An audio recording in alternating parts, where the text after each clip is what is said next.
दोस्तों, आज एक नया व्लॉग, एक नई शुरुआत, एक नया दिन। मौसम सुहाना है।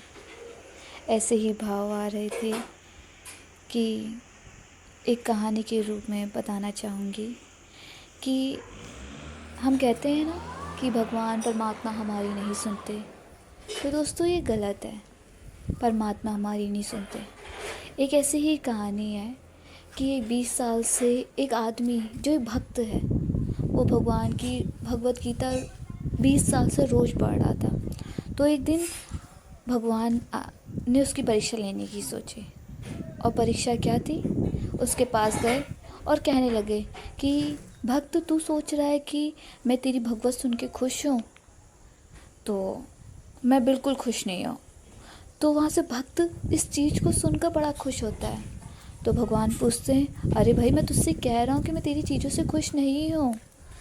तो फिर तो भक्त कहता है कि नहीं, आप मेरी चीज़ों को सुनकर खुश नहीं हैं। मैं जानता हूँ मेरा भगवत सुन के आप शायद खुश नहीं हो। मैं उसका भाव नहीं बता पा रहा हूँ, नहीं समझा पा रहा हूँ, पर आप मेरी भगवत इन 20 सालों में सुन रहे हो, मेरे लिए यही सबसे बड़ी खुशी की बात है।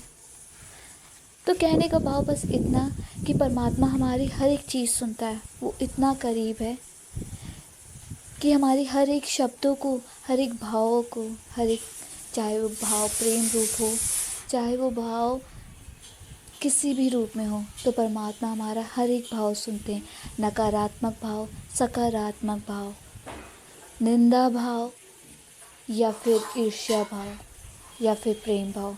तो परमात्मा हमारे हर एक घट घट सुनते हैं। जैसे क्या कबीर जी कहते हैं कि वो तो चींटी के अगर पैरों में घुंघरू बांध दें तो वो उनकी भी सुनते। तो परमात्मा हमारी इतनी सुनते हैं। ये तो भाव की बात है। जैसे भाव रखोगे वैसे परमात्मा सुनेंगे।